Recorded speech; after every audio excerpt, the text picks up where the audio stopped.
weird fucking guys. You're doing a manly thing, and you're a fucking dork. I've got my lightsaber, wearing my Pokemon hat today. Like, what the fuck is this shit? Wow, you're a real Renaissance man, you know that? Goddamn man-child. What a fucking dork. Yeah. But he's our dork.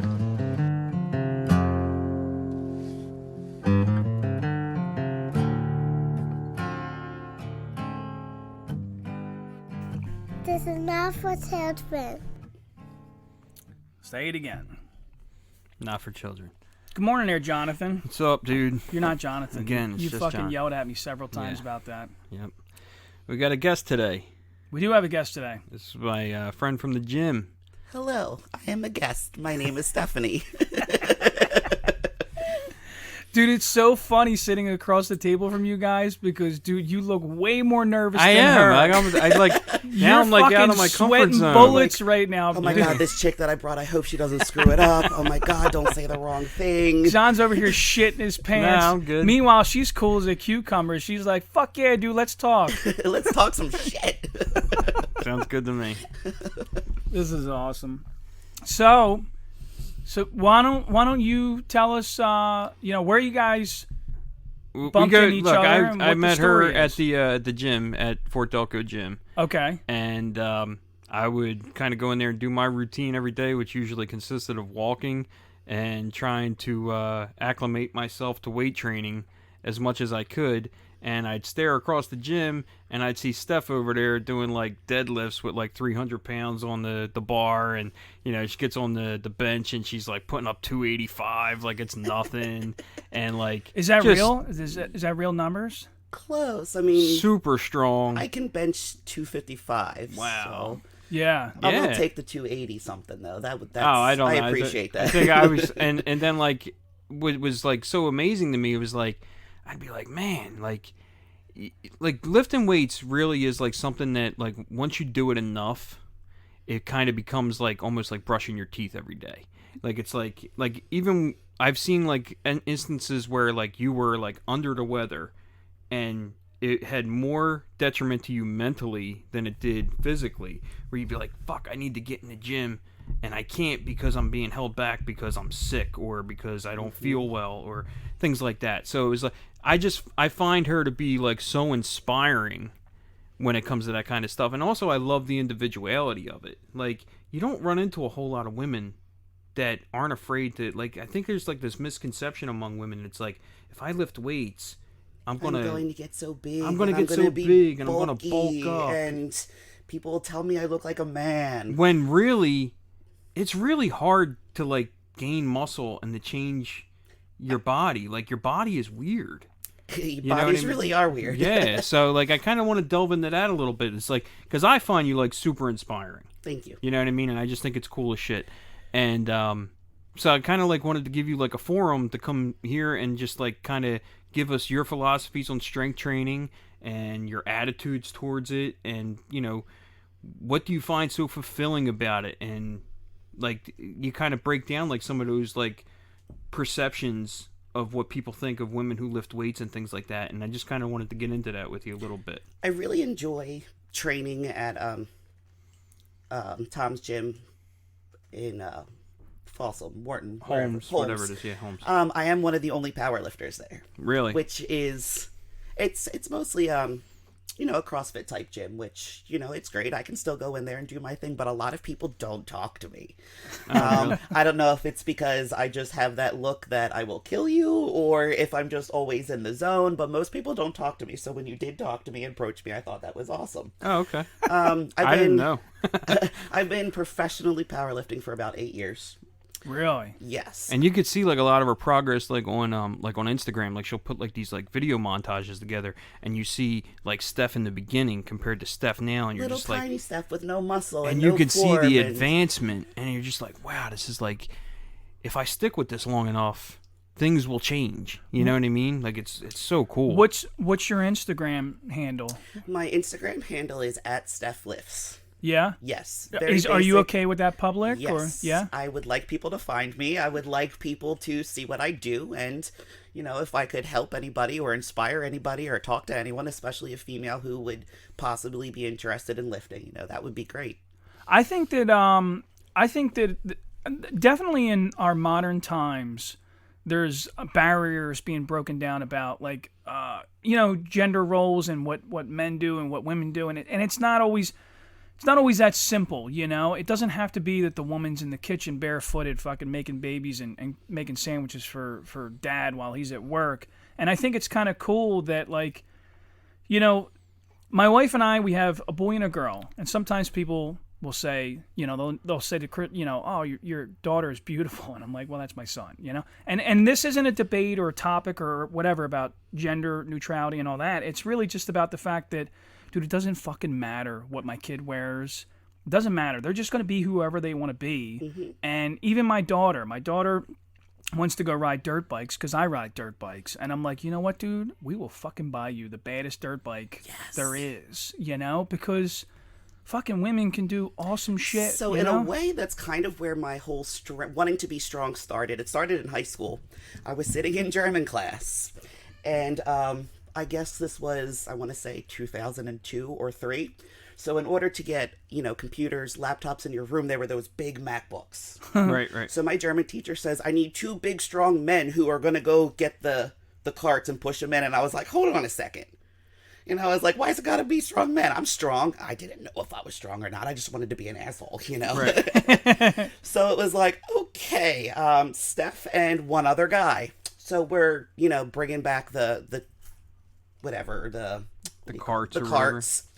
And the kid had made a joke like, oh, I should just let you do all of this because you're the big, strong one, right? And I shoved him against the wall and I pinned him there. And I was like, we don't need to do this. We could just, Right. But that's actually where it started because I wanted to be, I guess, strong and different. Yeah, and tough. You don't want to take no shit. And I guess I didn't realize it until, years later I'm thinking about it. And then from then on it was, all right, I need one strong guy and Steph who is going to get the carts. And I was like, well, that's kind of cool. Well, I think that's cool because it's like there's so many these constructs of you're supposed to be this and you're supposed to be that. Exactly. And, women are supposed to look this way and they're supposed to put this on. And I think it's weird to say this, but when I go to the gym, I look around and, there's a lot of people, there's people of every fitness level there. There's people like me that are trying to get fit, and there's people there that are already fit and just maintaining. And I've always been so inspired by seeing the women there that just don't give a fuck about your perception. Our friend Mary, or there's another woman there, Joanne, who's they're peak fitness levels.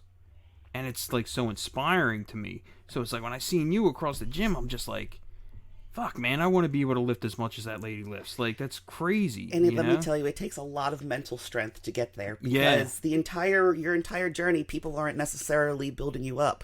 Yeah. You have a lot of people that are, let me tell you something, the biggest group of people who are the rudest to me are young guys in their teens and 20s. Yeah. Because they are the ones who feel threatened by me. Honey, I'm no threat to you. Right. You go do your thing, please. I think even at the gym, that just is a rule. For a lot of people that don't go to the gym, they don't go out of insecurity because they think everybody is judging them.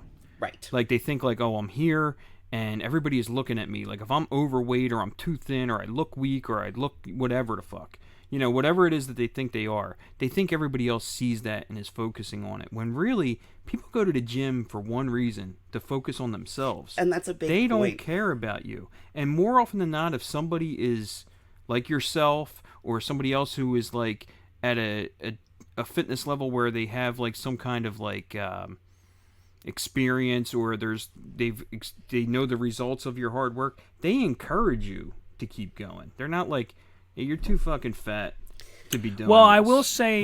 I will say, listen, I'm not a gym guy. I do know Tom. Tom's a friend of mine. I'm an Army Good guy. dude. Yeah, I'm an Army guy, so he's an Army guy, so we all know each other apparently. But no, You have to. Really, what happened is my brother-in-law was going there, and he was very involved for a little while there. And he introduced me to Tom. He's like, "Oh, this guy's an Army Ranger. You'll really get along with him." Tom is a handful. I love Tom to death, but man, he's got a lot of energy. He does. But I will say the one beautiful thing, and I think he brings it from the military, is the military for me, because the military is non-discriminative and it's all-inclusive, you know? And I've met women in the military that were bad motherfuckers, you know? Dude, oddly enough, one of the first black women that I've ever dated was this short chick from South Carolina named Nelson. And dude, she was tough as fuck. Sounds like a badass. Dude, she was tough, dude. She was like 4'11" and could do like 100 fucking push-ups. And like at the time, but like, you know what's awesome, I think, but maybe because I'm a little traditional, is I love seeing women that embrace that Valkyrian, like, you know, like, I'm not talking about ethnicity. I'm talking about just warrior women. Like, that is a Valkyrie. like, absolutely. You know, like embracing your feminism and like being beautiful, but also a bad motherfucker. You know, tough.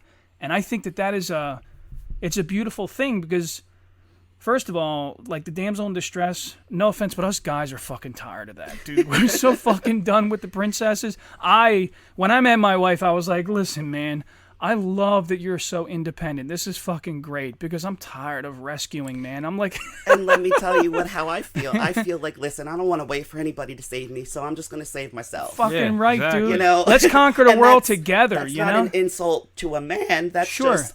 I don't got time for that. Yeah. You know, I'll do it on my own, and then we'll find something else we have in common down the road. I mean, even in our modern society with dual income households, there's no longer and you know, it's a struggle. Like you know, sometimes we don't have as much time with our children as we would like, but at the end of the day, my wife and I think that we're relatively successful in our lifestyle because she's a very hard worker, she's self-employed. I do my stuff and I hustle on the side and buy and sell old shitty cars that people think are cool. And like, I think it's just that mentality of like, we attack the world from two different directions rather than, you know, some households, they're like, I want this little trophy wife that's going to sit here and like do her hair fucking 8 hours a day and like. Because that's going to make me happy at the end of the day. Dude, it looks. Your house has good vibes. Like, you can tell there's a lot of happiness in here. That's because I beat my children. I beat the shit out of them. I can tell. I know. Your wife just looks so sad. They're not dog cages. They're children cages.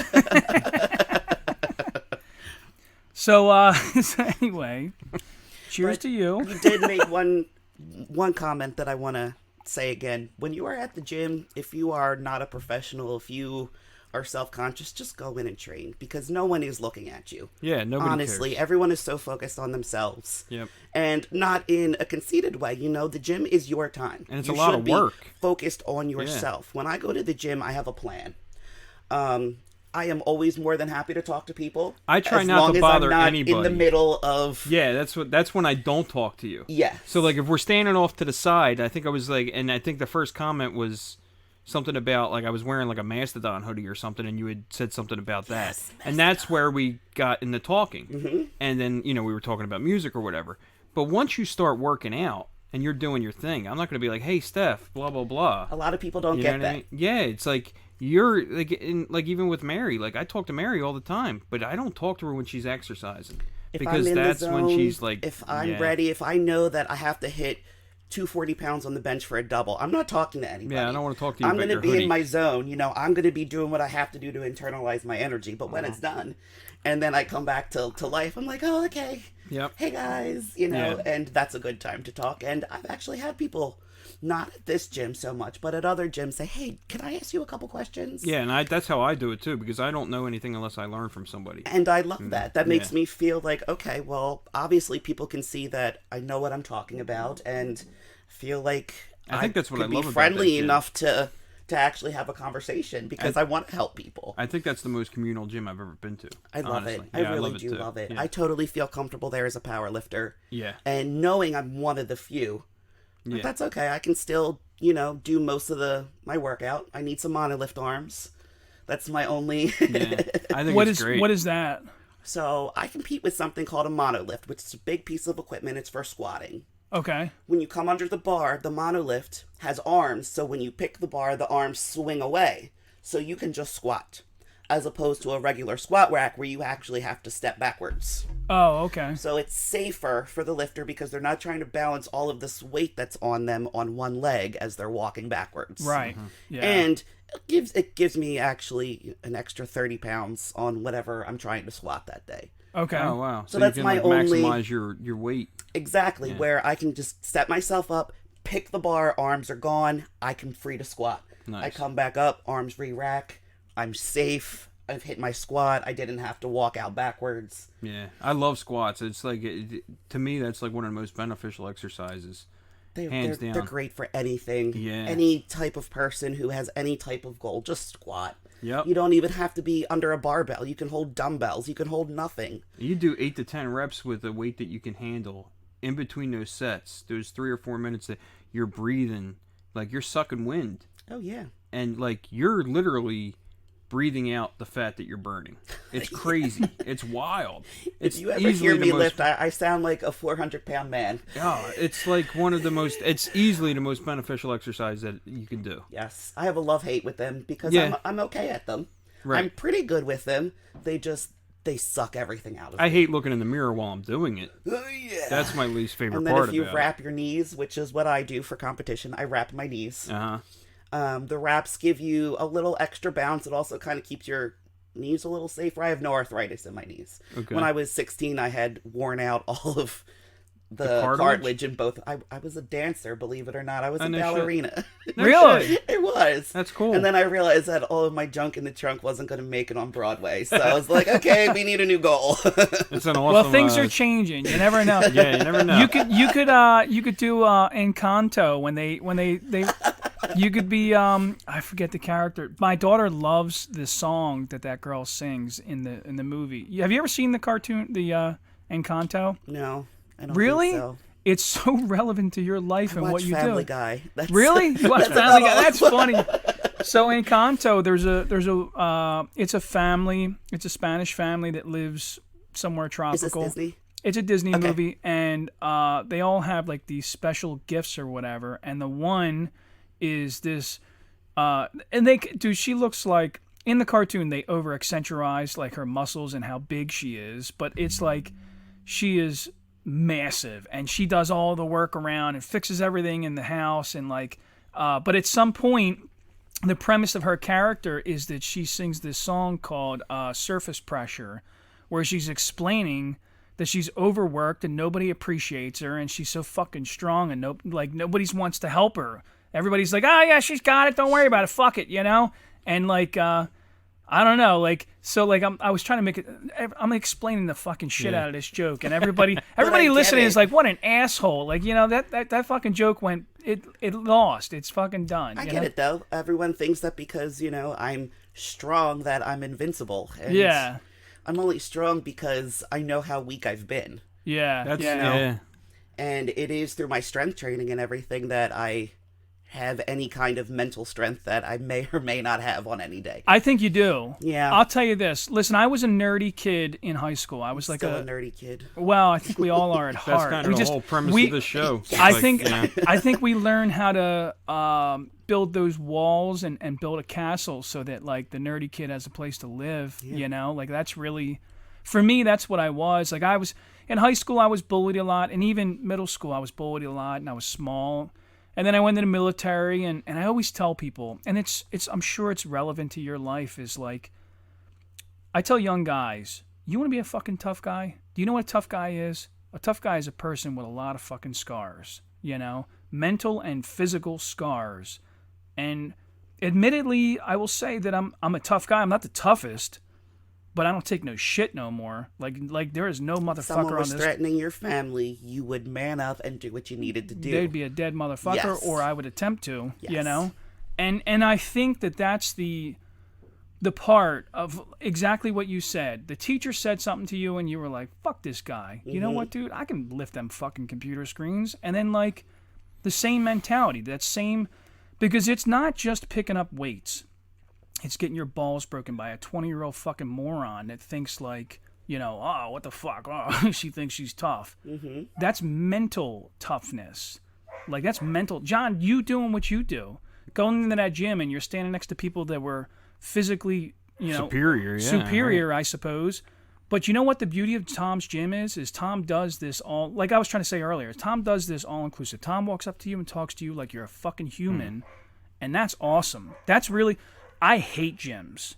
I sincerely do. I tried to go to, there used to be one in Seeking Fitness 19 or something like that. I went in there with some friends. They were all steroid freaks, and I was like, nah, not for me, man. I'm not, I don't want nothing to fucking do with this. And I'm not judging. They were fucking like total meatheads. And I was like, dude, I can't, this is too much. I just want to be a regular fucking dude. I can do 100 push-ups right now. And that's what I do every night. I do, I still do. But Tom's gym was the only place that I ever walked into, and everybody. I still see Artie. I still see Sam. I see the guys around. They're awesome, They're too. fucking They're great people. I walk into the gym, and no matter what they're doing, they stop and say hi. Yeah. And most places aren't like that. They just there's want to always avoid like a word eye of contact. encouragement, something like a fist hey, bump. have a good day. Yeah. If Tom sees me, he'll come over, give me a hug, see what's going on, and good and people. You make friends that are like I became friends with this guy. He's like a lawyer, and I think he like started there, and he was like nearing 400 pounds. Like he was big as all hell, and like he just said, I need to change something here. And now, admittedly, I haven't been as consistent as I should have been in the last 6 months or so. I've been going through some things, personally or whatever, and I hadn't been going very much, so I hadn't been like tracking this guy's progress the way I was before when I was going. And Tom does those things where it's like a fat loss challenge for the month or whatever. Right. So this guy, who was at 400 pounds, and like when the last time I talked to him, he was like around like 350, 340 or something like that. just making progress. Making a lot of progress, and like 3 days a week, just 3 days a week going, and like watching his diet and stuff like that. Turns out he wins the fat loss challenge. Wow. And he's much taller than me, but he weighs less than I do now. Wow. You know what I mean? And I saw that, and dude, I swear to God, like I fucking welled up with tears. Like I was like, good for him, man. Like, dude, like it's like there's this feeling of like just this community, like everybody is like so friendly and so good to each other there. Like, I mean, this is like we're halfway just like plugging the shit out of Fort Delco, and I don't mind doing that. Right. You know Tom, I don't mind Tom, doing I that want at some all. fucking money, Tom. Where's my monolith, Tom? Yeah, get Steph a monolith, motherfucker. But yeah, so I just think it's like that. That's my whole. That's why I keep going. You know what I mean? The gym gives people a type of a high. It's hard for me to explain. If I'm having a bad mental day, which there are frequent number of those that happen. The mental health benefits of working out. If are I go to the extraordinary. gym and I hit my goal, no matter what it is, if it's to get a set of 5 at this number or hit a single at this number, if I get that, my brain turns off. And I'm just in peace. Doesn't matter what happened before that. I know that now I'm relaxed and I'm going to handle anything that comes my way. Now it also happens like, okay, I missed what I wanted to do, so now I'm just in an angry rage and I'm like, what do I do with myself? Do I have to do 100 push-ups to feel better? Right. And then if my day doesn't go along, it can break your day, but I'm doing my best to realize that it's still helping. Even if I didn't hit my goal for the day, I still made it to the gym and I still did something. Right. Well, I think that's the important. So, like, I'm a big fan of the fact that sometimes you have to experience a shitty day to really appreciate the better days. John, you're in a slump right now with your gym routine, and you know what, dude? At some point, I'm going to dive right back into it. Something is going to fucking. Better than it you're was gonna, before. you're going to wake up one day and you're just going to be like, dude, you know what? Yeah. Fuck that. I'm going to win the weight loss challenge. And then Not that I've ever done the weight loss challenge. I don't do the weight loss challenge because I feel like it's going to be like a detriment to me. I'm going to stress out over it. You know what I mean? I get it. But I'm just using these examples No, I get as it. of like you'll find your motivation. Yeah. I go through routines. We all do, we all go through these cycles in life where you, like, my hobby, as everybody knows, is building fucking cars and motors and shit. And sometimes I get stressed out and I'm like, this is costing me too much fucking money. I'm not spending time with my kids. What the fuck am I doing with myself? And I get all like, fuck this. I'm going to sell everything. And then like 10 minutes later, my wife's like encouraging me like, yeah, but this is something you enjoy doing. You only do it for a little bit throughout the week. You're not wasting, you're not fucking neglecting your family to go spend. Anyway, the moral is you need something for yourself. That's what I'm trying to say is like, you go through these cycles, you get depressed, but then you get motivated and you create something. You set a goal for your day and you fucking reach it and you're like a fucking champion that day. That's why I've always gone first thing in the morning, because I feel like if I go in the morning and I get this out of the way and I push myself to do something, the rest of my day I have more energy. Yeah. My mental stability. That's why the military trains in the morning. Oh yeah, it changes your whole. It's a psychological fact that if you work out in the morning throughout the rest of the day, it affects your mood. Everything. I also feel like I'm a different person. I don't know if you guys feel like this, but I feel like my morning Steph and my 2 p.m. and later Steph are different people. Dude, I'm dead by 2 p.m. Dude. Morning Steph is all like, yes, we're going to do it, we're going to do it all. And then 2 o'clock comes around and I'm like, maybe tomorrow. Fucking coffee. I need another coffee or I'm gonna be asleep at the wheel. So I much prefer to train in the morning, not super early, because I do need to sleep. Right. But around 9, 10 o'clock is my time. Yeah, I'm around 8 a.m. Fantastic. Yeah, I'm usually an 8 a.m.er. What kind of work do you do? You 9, 10 o'clock, really? Do you work later or? So I actually run my own little dog walking business. Oh no shit! Yes. Really? I am I'm a 37-year-old dog walker. There's nothing, no, dude. No shame let me in tell that. you something. Let me tell you this. So my wife is a mobile dog groomer and was a dog groomer, and when we met, dude, I insulted the shit out of her by accident because I'm a fucking idiot. I'm a flat out. I admit to the whole world that I'm a fucking idiot. So we met, and I was like, oh, yeah, well, I work at the shipyard. I'm like this union welder. I build ships. And I'm thinking, like, I'm fucking Mr. Big Shot. And she's like, oh, yeah, well, I'm a dog groomer at PetSmart. And I'm like, we're like courting or whatever bullshit, and so, like, I, like, said something like, she said how much she made in a week. And I was like, what? No fucking way. What are you talking about? Nobody. You make as much as I do. And I was just like, what are you talking about, dude? Like, you're a fucking dog groomer.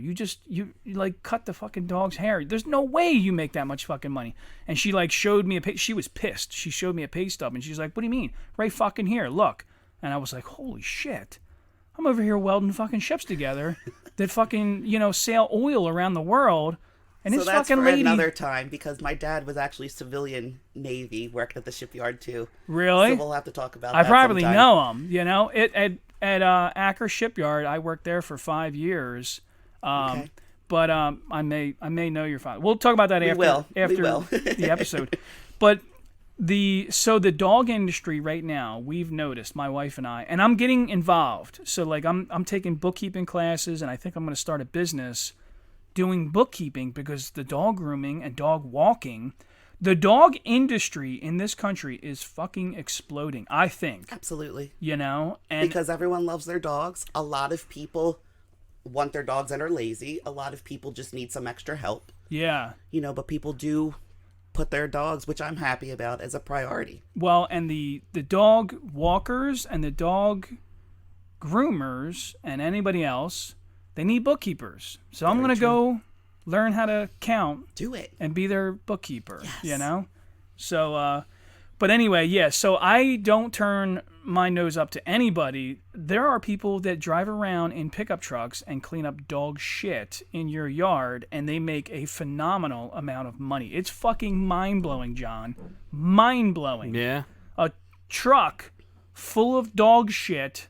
They take it out to somebody's farm, and the farm processes it, and they use it as fertilizer down the road. And they sell it to somebody else, probably to me, so my wife can make a fucking garden out front. I may start selling dog poop. If you got it. I mean, I don't make a ton of money. It makes me happy and fulfilled. Yeah. Yeah, and you know what? Like, I tell my kids that all the time. Like, you know, like they're always thinking about like what their vocations are and what they want to do, and I'm like, listen, whatever it is that you want to do, I don't care what it is. If you want to be a fucking street sweeper for the rest of your life, yeah, Just be the best street sweeper go you be can the be. best fucking street sweeper in the world. that's it. You know, and I don't care how much money you make as long as you're fulfilled doing it. You know, like. Well, my parents don't totally agree, but Well, because listen. they paid for my college, like we paid for you to, Yeah, have a but- good education. I said, but I wasn't happy doing that. Exactly. What was your education in? I went to Penn State, and I have a degree in shit. corporate communications. Corporate communications. Wow. Who the fuck? You know? Exactly. They want to put you on the phone selling things, and I'm sorry, I just don't want to use the phone like that. I didn't go to school for that, and I'd rather play with dogs. Well, I mean, you Well- could probably parlay that into like little another profession. Like I'm a dispatcher, and I'm on the phone all day long with people. So I mean, like you could probably do something like that very easily. But, Right, and I still but have if the you're degree. happy No one doing can take it from me. exactly, yeah. You know, it's always there in my back right. pocket. Exactly. It's something to fall back on. But in the meantime, if you're happy doing what you're doing, you just do what you want to do. I just understand dogs. I And don't listen, always you get- understand you get people, by. but So my wife graduated from Dominican University or college up in New York. Okay. With a business administration degree. And she went and actually interned with a local senator in Southwest or West Philly. There was a gentleman that's pretty there. cool. She fucking hated it. Yep. She hated it. She was like, dude, I don't want to sit in this fucking office. And then she got the job at PetSmart and realized it's funny enough, she accidentally fell into the dog room. And so she asked the manager, who makes the most money in this store? And the manager was like, not me, probably the dog groomers. Wow. My wife was like, okay, send me over there. I want to do that, you know? And that's how my wife thinks. But then, now that she's a dog groomer and she fucking fell in love, and exactly what you said, my wife, probably the same as you, is not afraid of any fucking dog. Any scary... I'm scared. There are fucking dogs. German Shepherds freak me the fuck German out. I don't Shepherds want do freak nothing me to do out. with a goddamn German Shepherd. They fucking scare me, man. I had a German Shepherd for 13 years, and like he was on guard for every fucking thing. Yeah. It didn't matter what it was. And Like, it's not just German Shepherds, because that sounds, like I'm oh no, they're great you know, dogs. I've definitely met some that were nicer, but dude, when they start barking in your face and they got that look in their fucking eyes, like, I have dude, been I'm bit outta here. twice by Really? dogs. Only twice. One of them was a German Shepherd. see? Yep. Fuck German Shepherds. I stand my ground. And another time, it was a mutt. I actually got bit in the face. Really? It was my fault, though. See, that's what my wife says, that crazy shit. You're a And- fucking lunatic. I get it. It was my fault. The dog was very scared, didn't know me. But you're tough. Did you punch the dog in the face? No, I just sat back and I said, okay. This is fucking dog people. Okay. This Yeah. is, what do you mean okay? I would have kinda punched that feel the dog in the same way. face. Well, Like, so I just if a went through a person whole bit me in thing. the face, that'd be a little different. But But But the that's thing is, dog like- people shit right there. They won't touch the dog. Oh, well, it's okay. It's Well, okay. a dog could bite You're your face fucking and 2 crazy. seconds later forget that it fucking did it all together. That's another The thing. dog is spooked. Dude, I'm an animal. If you attack me, if you bite me on my face, I'm gonna punch you in your fucking face. and it's Oh, funny no. because I know looking at that me, sounds I'm a like I'm. house, you know. yeah, I know I that don't- sounds like I'm abusing animals right now, but just keep in mind that I got bit on my fucking face. I will punch the dog also in its face as just payback. All right. That's I'm funny. just kidding.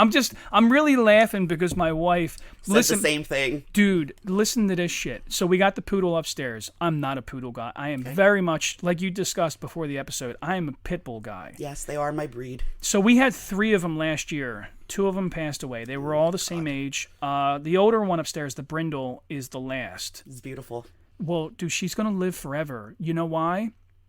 Because she gives 0 fucks about anything. She is the most bohemian, relaxed. You would think that dog smoked an ounce of fucking weed a day because it Does just she? no. She sleeps on my couch, and then when I call her to like let her outside, she's like, "Fuck you, I don't want to do it right now." And you're like, I used to think she was dead. I swear to God, you know how many fucking times that I woke up at 4:30? I wake up really early. I woke up at 4:30 in the morning, and I was like, oh, fuck me, man. I gotta tell Gabby. This is gonna be so fucking bad. And then all of a sudden the dog will like open one eye and I'm like, you motherfucker. You did it to me again. Fucking dude, I thought she died. I was like, and then I'm like feeling her chest and I'm like, oh no, she's still fucking breathing. This is crazy. That dog gives 0 shits about anything. She's gonna be 35. She's gonna outlive me, you know? Wow. That's crazy. So That's so good, though. That's so good for her. Oh, so what I was getting at, I see how far I deviated from the story. So we have this poodle now because we lost 2 dogs last year, and my wife was all excited. She's a dog groomer, so she wants to, do the stylized grooming and The poodle's perfect for that. Dude, the dog is a sweetheart. Okay, but she's a puppy, and she doesn't know what she's allowed to do and what not allowed to do. And I'm a fucking caveman. So I'll admit that, like, in my head, because maybe I'm not 100% a dog person, the priority list in my head is children, number 1, children, number 1, me and Gabby, parents, number 2, dogs down here, number 3. No. It's dogs. My wife, children, and she won't admit it. She won't fucking admit it. But dude, when you walked past the room up there, our dining room where people dine at, room. That's the dog's room. It's the biggest fucking room in our house. I like your wife. Yeah, I'm cool. sure you'll get along with her. Yeah, she's cool. She's So good people. at one point, the dog is playfully playing with the kids, and you saw my kids are a little small, and the puppy didn't bite, but like kind of just grabbed Christopher's arm. Mouthed. Yeah.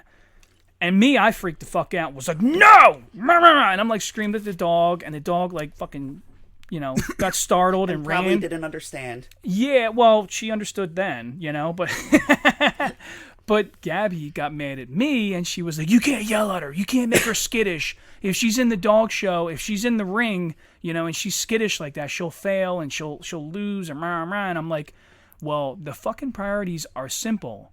Don't bite children. That's the fucking priority in my head. But that's how dog people think is don't fuck the dog up. So I don't have human kids. I just have my dog. Well, that's all right. So that's all I want, though. That was my choice because I was married. I'm divorced now. Yeah. Okay. But we were both like, nah, just. Good riddance. We were like, no, yes. Did you guys get in any boxing matches or who No, won? Who won? I would have. I would have. No, we actually it was very okay. We were best friends for a while, and nice. But yeah, that's pretty good. We actually stayed really friendly because we had a dog together. Really? Yeah. You co-parented a dog. We did. I know it probably sounds very crazy, but no, not at all. The dog is now gone, and I think we still needed to have some sort of relationship with each other so we could help each other through the loss of her. Yeah. We don't talk anymore. He moved back home to Wisconsin, and we kind of cut off ties, but I think we needed each other. Yeah. That's cool. Because losing a dog is the worst thing in the world. Yeah. Dude, let me tell you. I'm not saying kids aren't important. I just don't know about that. I mean, a kid is not a dog, Yeah, I get it. I'm only kidding.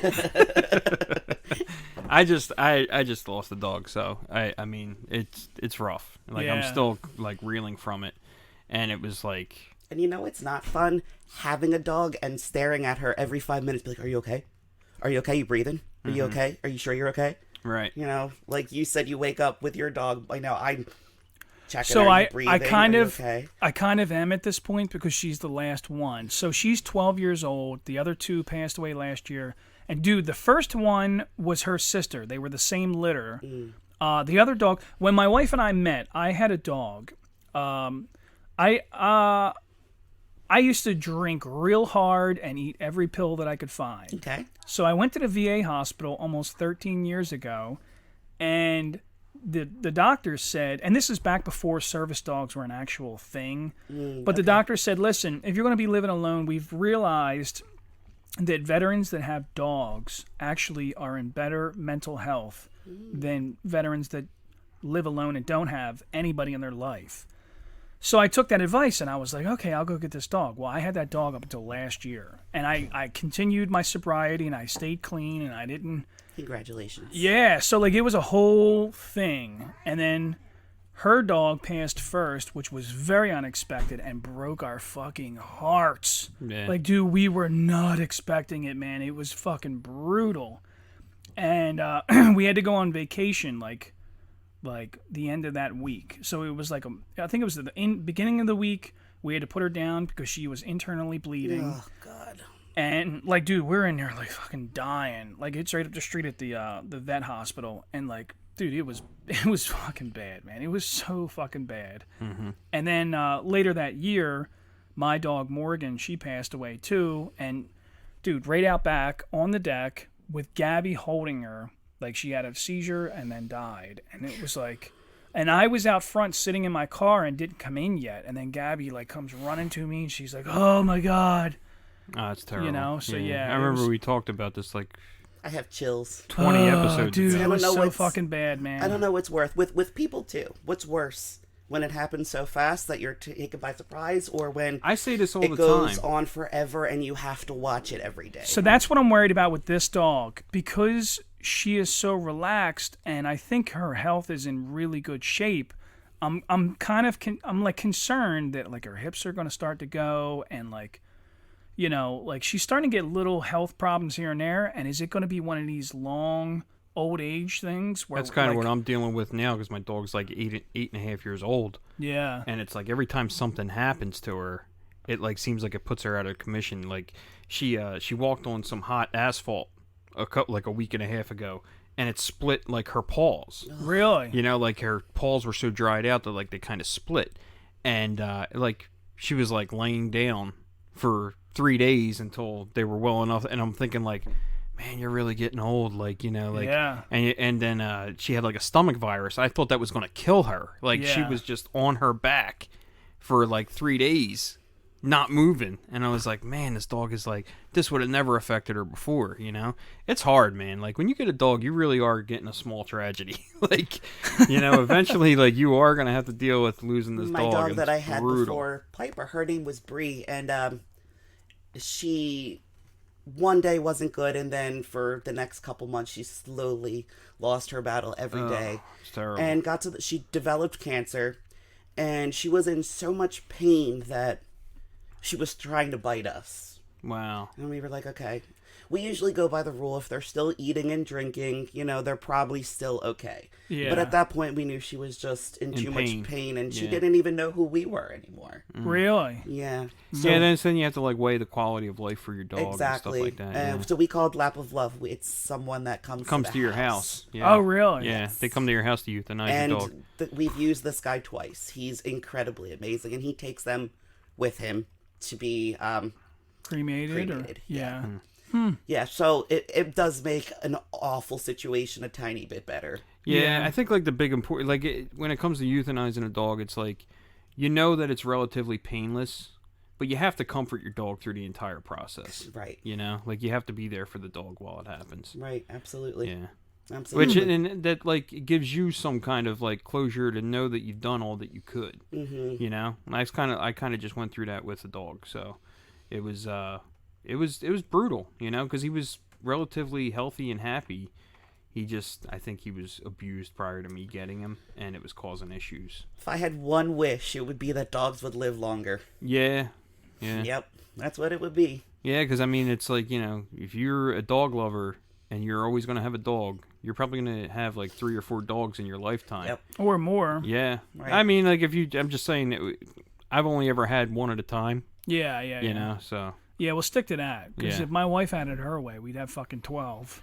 You know? Yeah, I mean, you know. If I had a farm, I would have that many. Oh, yeah. No, dude, if my wife had a fucking condo in Philly, she would have 12. Dude, she don't give a shit, man. She drives me nuts with this I shit. do love fucking She told dogs, me the man. I other love day, them. she's like, she has friends in the dog showing community, like dog shows and stuff like that. That's Plus, something I know nothing about, but I'm interested in learning more. Yeah. well, after the Follow episode, her. Follow feel her free. on Instagram or will something. do Grooms that. by Gabby. So next weekend, she's actually taking Agatha, our little poodle, to an actual dog show I think up in North Jersey somewhere. And this is the first time she's going to take her out in the ring and show her. And That's awesome. Gabby's relatively new to it also, but she has some friends that are really big in that community. They just flew over to England and did some shows over there. And like they're like, I guess they get paid to do it, you know? So like, That's it's awesome. pretty wild, you know? Like when you think, like, dude, I thought to myself, like, I'm so fucking naive that I like sit back and I'm like, somebody is paying this fucking guy to walk their dog in a fucking small ring and like hold the dog's tail. I'm like to me, I like simplify it in my head. I'm like, that's so fucking dumb. Why are they spending so much money doing this? But that's because I'm a jerk off, and because I don't respect other people's, hobbies and sports, and then like to me, I'm a fucking, like I said, I'm a dickhead. So like, you don't do what I do, you're fucking dumb, and that's how fucking dumb I am, Yes, totally. Yeah, You have no respect for anyone's hobbies. How horrible. So so John gave me a little intro about you before you got here, and he did say, and I want to transition a little bit. Okay. He said that you're learning German and you love the band Rammstein. Is that correct? Yeah. Yeah. Das ist richtig. Das ist gut. Das ist Das gut. ist richtig. So I was in, 2000 to 2002, I was stationed in Friedberg, Germany, which is the barracks where Elvis Presley stayed at. And that was 45 minutes outside of Frankfurt. So we would go to Frankfurt and party and raise hell and get in lots of trouble. Did you pick up any German on the way? A bisschen. Okay. Ein bisschen? Yeah. Yeah, That's I probably said that wrong because I'm a dipshit from Philadelphia. Listen, But, I have friends from Germany, and when they hear me speak, they're like, you just do your own thing, girl. Well, I love your Americanized German. I'm like, that's Delco German. Thank you. So, of course, as a dipshit 20-year-old, and I skateboarded, so I had the privilege of, I went there and I skateboarded around in Germany, and I got to meet other German like kids that were skateboarders, and like my one great friend, this kid Johannes, barely spoke any English, and we kind of used like sign language to figure out what the fuck we wanted to do can next. Still communicate. That's great. So like we kind of worked our way through. I'll tell you this: you probably speak way better German than me. Even now, well, even back then, I understood it very well. I had a hard time developing the sentences because I know that they reverse the. It is so much harder to speak German than it is to understand German. Yeah. So the way they lay out a sentence is they move words around. So I had a hard. Correct. There's also about 6 ways to say the and and everything has a different ending on it that changes. Yep. Which is crazy. Yeah. So I started learning German in high school. This was with the teacher who, insulted you. Exactly. Motherfucker. So he actually, I love him, and I still actually talk to him. He was an immigrant from Italy, and he just spoke all of these languages. I'm 100% Italian. Nice. All of my grandparents died before I was born, so he was like my grandfather figure. Nice. Oh, nice. COVID came around, and I could no longer train my body as hard as I wanted to. I still had access to gyms, but at that point, I was going like 2 or 3 times a day. Okay. So, now I'm in a situation where I can't do that. What do? I got to train my brain. So I just started putting all of these language apps on my phone and started getting back into German. I've already been through Babbel. I've been through Memrise. I've been through Rosetta Stone. Yeah. And now I'm on Duolingo. That's so interesting that like you're so conditioned to be disciplined to do something that because if not, if you take one of them away, you have to like. I know I'm crazy. I'm the first person to be like, I got issues, but I understand my issues. Yeah, exactly. And if I'm not trying to overwork my brain, it's just gonna I think be my worst enemy. People think of like exercise as like totally physical, and it's not. It's so much more mental than it is physical. Exactly. Like your body can do so much more than you realize it can do. But I think that's really cool that you replace one discipline with another. That's awesome. And it made me just as fulfilled. Yeah. I'll tell you this. So from when I got clean and then my time in the service, I've realized that, first of all, I don't think you're crazy at all. I don't. Yeah. I think we're all unique and we all have our interests and whatever. And if somebody doesn't like what you do or whatever, they instantly want to fucking write you off as crazy, or maybe you're too passionate about something. So I think that there's a certain aspect of you that seems unconventional, but I think it's fucking cool as shit. Thanks. And that's why I'm like, dude, fucking Steph fucking rocks. Like, I'm like, this is my favorite fucking person at the gym sometimes, because because you don't give a shit. You just are you. And I think there's so many people that are just afraid to just do the thing that they love or embrace certain things because they're afraid that, well, somebody's going to get this perception of me that I'm something that I'm not. You just are what you are. Yeah. And you don't give a fuck. Like, And I'm like, don't. that's all I care about. Like, I'm like, this is Dude, somebody that's I the- want in my fucking stable right here. Is like, that's who I want in my corner, is like a bad motherfucker that just don't give a shit about other people. I think that's the key, is the not giving a shit. Yeah. The moment that I stopped not giving a shit is when I really just started being me. Being happy. Well, I think that comes with getting older, being too. me, but being publicly me, know? And like, I don't know. That's a tangent. I wanted to discuss the discipline thing though. I want to bounce back for a moment and talk about that, because I think that replacing one discipline with another is, I think you know yourself well enough that you know that you need structure and goals. And I'm the same way. Dude, I have fucking 20 hobbies. I do podcasts. I'm an amateur comedian. I make TikToks about stupid fucking cars that I'm building. I'm learning how to be an accountant. I also want to learn Spanish, so I want to go on the language things and try Do to it. I have 1,000 interests, and I bounce from one to the other, because if I don't keep myself moving, I feel like I'm going to fucking lose my mind, and I'm a busybody. I'm very much a busybody. So like, when you say that, like, oh, I'm crazy, I was going to the gym and I couldn't do that, so then I decided, all right, I'm going to focus my mind on something else. I think that's the key word, is the focus. Because I think a lot of people are crazy. It's easy to fucking, like, a lot of what you're talking about, like, you're talking about replacing disciplines for other disciplines, that's a positive way of looking at something. Whereas, like, you could have an addictive personality and choose to do things that are negative, Which I do. and we would just call it. There's a way to channel. Yeah, but it. everybody's got addictive personalities. Yeah, but you're channeling it in a constructive way. Whereas, like, if somebody's addicted to drugs and they say, "Oh, I want to get off drugs," it's a lot harder to fucking get cleaned up than it is to say, "I'm going to go get high." But once you do, because I'm one of them guys, once you do and you recognize, this is my pattern, this is what I do, and I need to channel, like you're discussing right now, in a positive I need direction. to channel my positive, addictive behaviors. So I go to the gym. Believe it or not, you're surrounded at that gym, I know for a fact, by a lot of people by that a are in lot recovery. of anonymous people that I see on a frequent basis, because they once upon a time were pretty wild people like me. Yeah. I mean, if you want to hear some fucking wild stories, you I gotta, got into you some gotta trouble. have to channel it in different ways, And it's good, because it's like, I think you stay focused, and like, I'll tell you this, man. Like, whether your family appreciates what you do for a living, or whether people at the gym don't understand you because they're like, why is this fucking woman capable of picking them up and throwing them against the wall like a fucking rag doll? It doesn't.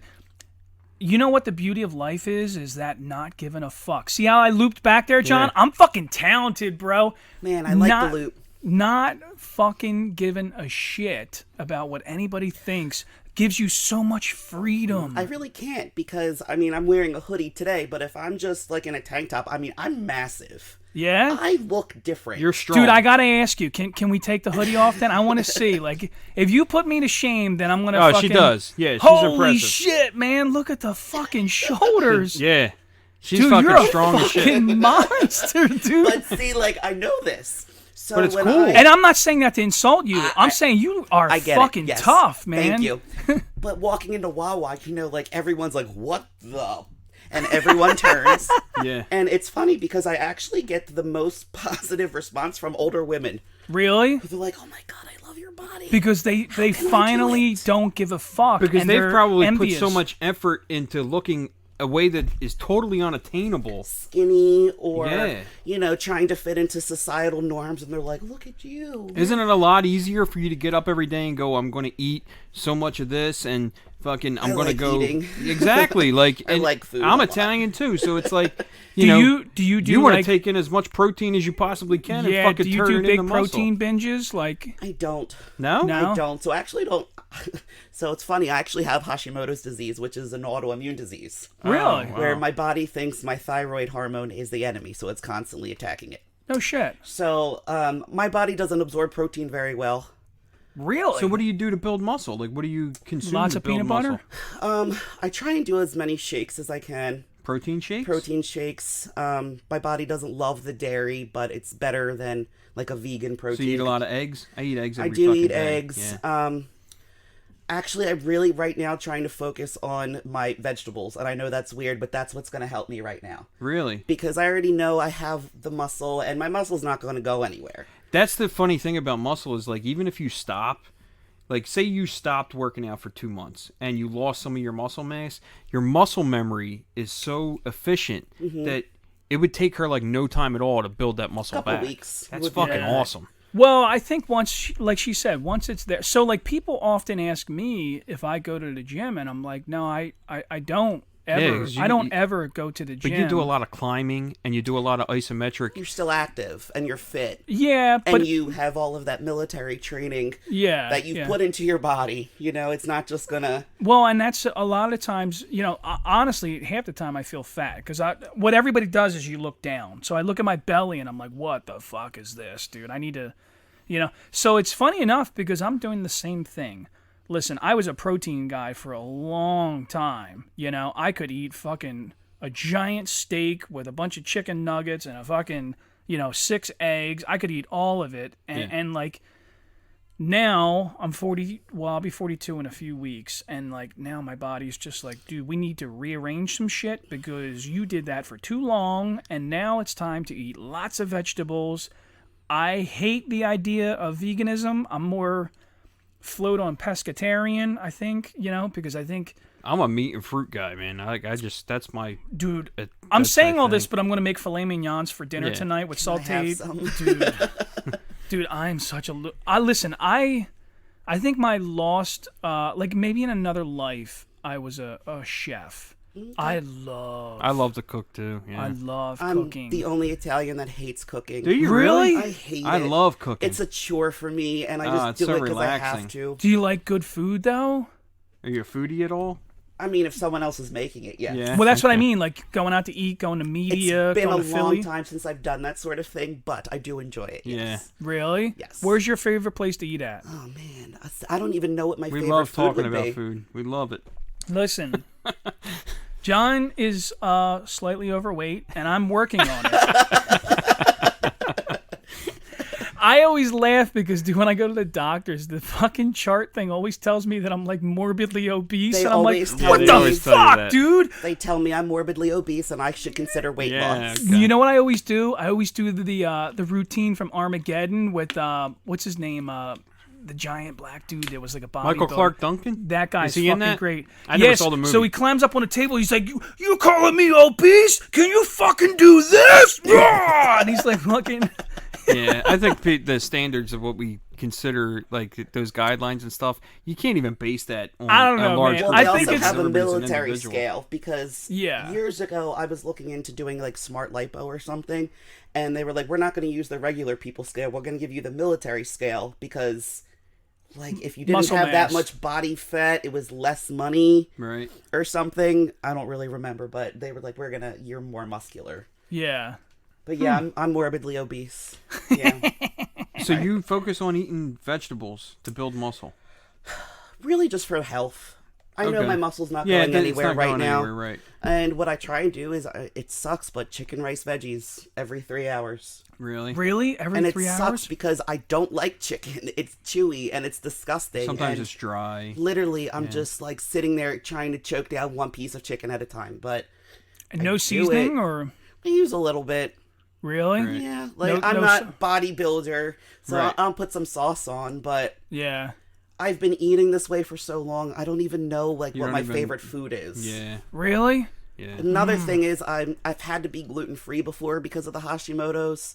So it's like, okay, well, when you take all gluten away, it's like, what's the point of living? Oh my You god. know, because everything Yeah. delicious is gluten. So recently I've developed lactose intolerance. Real fun. Oh my god, dude. Do you know how bad I miss cheese? I fucking love cheese. I thought you were gonna say ice cream. Nah, And ice cream is the one food. Well, here's another one I can't do. I can't do mac and cheese either. I don't like ice He cream or loves mac and cheese. I Yeah, he's a fucking mac And love- cheese everyone's like, I connoisseur. can't talk to you anymore because those are my favorite foods. I do love You can't coffee do ice what? cream. You said you can't do ice cream? I don't like ice cream. You don't like it? Oh my god. Yeah, I was Rather have never. cake. Really? Yeah. Yeah. Ice can't cream is do- like the ultimate like comfort food to me. So cake with cream cheese frosting, I will eat the whole fucking cake. Yeah. I will eat the entire thing and push my kids out of the way. Yes. I will fucking face smash my kids if they got in the way.